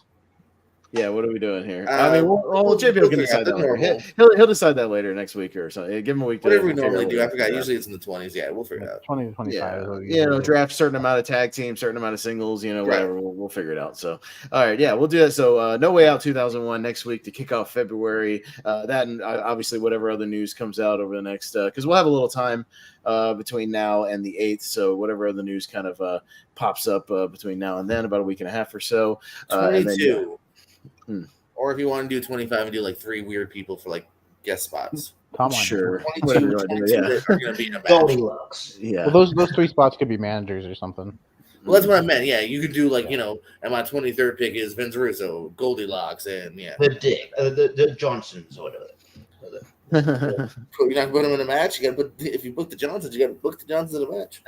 Oh, yeah. I'm friends with the Johnsons. They're nice guys, actually. Those dicks became really nice guys. Is that the Gemini, the Shane twins? Yeah. Oh no, yeah, I did shows with them too. I did a show where they tossed a very small dude into the ceiling and broke the drywall on the ceiling, and shattered everywhere. And that was fun. That was at a Pro Wrestling Riot show that I refed way back when, with a low ceiling. We had a low ring because of the low ceiling, like one of those rings that was like almost floor level, those lowered rings, because we had to that damn ceiling. But anyways, yeah. So No Way Out 2001. JPO's TNA draft the week after on the 15th, and we'll do Elimination Chamber predictions / the very first Elimination Chamber as part of Survivor Series 2002 for the 22nd. So works for me. All right, let's kind of line it up for the next few weeks, and obviously whatever other news pops up here and there. Revolution will start to shape up over the next few weeks, so I'm sure we'll be talking about that here and there, whatever kind of shapes up for that show, and whatever actually shapes up for the Elimination Chamber match wise. So well, let's plug it up and wrap it up. So Richie, what you got? Cool. Sounded dirty, by the way. I know, yeah, right. The way he worded that. Plug it up. Plug it up and wrap it up. Yeah. Are we sponsored by some are you angling for some condom sponsorship or something? I mean, I wouldn't be opposed to it any kind of sponsorship at this point. All those old podcasts back in the day used to be sponsored by the Fleshlight. Joe Rogan used to be sponsored by the Fleshlight. Hey, Fleshlight, if you're looking for 4 guys, I would love to endorse you. Hey, we'll endorse you wholeheartedly and hands on. Well, in a few minutes here, when you get off the air, well, it was good timing we finished that. I will be recording in minutes. Sorry, I thought you were saying, Fleshlight. Yeah, in a few minutes here when we're off. We'll be wrapping it up. I'll be whipping that bad boy out, and we'll be kicking the day off right. You know what I'm saying? When we get off. Speaking of Flashlight, I just don't speak to my blood. Anyway, why we love horror. I'm recording match with Alec Miller. So look out for that. Now I've got flashlights in my fucking head. God damn it. You can buy a Predator flashlight. That's gross. Look it up. There's an Avatar one. It's like blue. Yeah, it's great. Yeah. Oh. Yeah. I was thinking Last Airbender. I'm like, The Last Airbender. Yeah. God. Where is this show gone? We used to be So, respectable. yeah, tournament fights, tier rank, all that jazz, and yeah, I'll Used to be. Were we ever? I don't think so. Where was I? and yeah. I'm gonna get out of here before I get cancelled. All right, get out of here. Go, get out of here. Bye. JPL, what you got going on? Over at the Periscope, we're having some fun trivia, countdowns. I think Barbara, we got to do some countdowns on that back. I know we've talked about doing some countdowns. So we'll do Yeah, well, those. I noticed you did like a 98 and then a 99. So if you could just go in order, just let me know when you get to 2003, and then we'll Well, I don't go in order. You want to do 2003 this week? We just I don't have to. if you want to, that's the I Hey, think that's the most pick recent a one. random 90s year for me, JP. I'll do it with you. Any 90s year. Yeah, hell yeah. Pick something. I gotta see what's left on the board now because, like I said, I'm just trying not to do a retread. But yeah, 99's been taken. I'll see what else. That's fine. Hit me up with Hopefully I do 03. I don't think I did 03. like a 93, 94, something like that. I'll 94 be is a good down. one. 94 is a big one, but no, I'll leave that for somebody else. Give me like a random one, like a 92, 93. I'll take that. That's fine. Yeah. Having fun over that channel. 90 even? Sure. Is Trevor's 90s. Trevor's at 90, baby. So that's my number one. Right off the bat. There you go. A good creature feature year, Arachnophobia. Yeah. That's right. That's right. And then over at Pierce Wrestling as well. I think I'll be on. Actually, I think I also will in a few minutes will be on Lights Out. I think I'm co-hosting that tournament match, tag team tournament match. Rank 'em, this channel. Thanks for having me. Wait, what? Yeah. I'm always here. Why am I saying that? Thanks for having me. Well, I mean, I could have just. I'm used to saying it on like the other one. I mean, I could leave you backstage, and then I could say, "Hey, look who's here! I'm happy to have JPO." I think I'm just used to like you and like Jordan. I think I'm like movie. Oh yeah, no, totally. Hey, thanks for having me on my own show. Wait, well, we were happy to have Jacob Barber. That he was able to wake up in time. So, yeah, I don't know. I didn't mean to fall asleep, but it happened. I feel you. The kid is the kid that I always try to remember to set my alarm 20 minutes before whatever show I'm doing that night, just in case I start to doze off. I also must have just forgot to make a mental note that we decided to go earlier because I was like, I knew we were going today, and I just assumed normal time. No, we talked about that because of yeah. Richie's time crunch. Right. JP said he might be doing some trivia, maybe not. I don't know. I guess you did decide to, but yeah, just in case. The way I found out was I didn't even look at my phone. I woke up, I went onto YouTube, and I saw that it was live, and I was like, "Oh, that's right." Oh shit! We waited for you. I was like, is he? All right. Yeah, no. Anyway, the next time the Lonely Marks will be live, I will be here on time. This Thursday, since we don't have a Lonely Marks, Austin and I are going live, doing like sort of a January wrap up, because it's just fun to talk about January movies, and I've actually seen quite a few, for once. So it's fun. We've got some fun tiers. So like 8, 9 o'clock Eastern time ish, something like that. 9. 9 might work. 8 o'clock, I will be doing combat wrestling trivia. The Clash of the Combatants is starting, and I will be facing off with Topher. So Sunday, I'm fighting you, Paul. See you in hell. Then the podcast about movies is coming back as well. Yeah, 9 will work because we might be doing Wheel of Movies right after that at 10, so that'll work. Yeah, it's a long day. Yeah, no, I've got like 14 shows in a row, so it is what it is. It's my day. No, it was a good time tonight, guys. Yeah, talking some Rumble. Tier ranker fights Wednesday night. Talking some one-word titles, 70s and before. We're gonna wrap up that series for the championship. Yeah, Wheel of Movies. I don't think it's been officially announced, but if you want a spoiler alert, we might be doing The Rise of Skywalker for Chris Scott, which I'm not looking forward to. So, it is what it is. And then tournament fights, action, adventure, geek characters. And then, like as Jacob mentioned, podcast about movies coming back at you officially this Saturday. Talking some biopics. So I looking forward to rewatched Straight Outta Compton last night. I love that yeah, movie. I watched that movie like 2 months ago, so I'm good on there. Yeah, I just gotta watch that. Gotta crack out that 3 hours to watch Amadeus. So I gotta see what day works best for that. We'll see what happens there. But yeah, that'll do it for the Lonely Marks tonight. So thank you guys for joining me. For Richie, who's peaced out, for JPO, for Jacob Barber, I am Austin Pez Howell. We'll see you next time.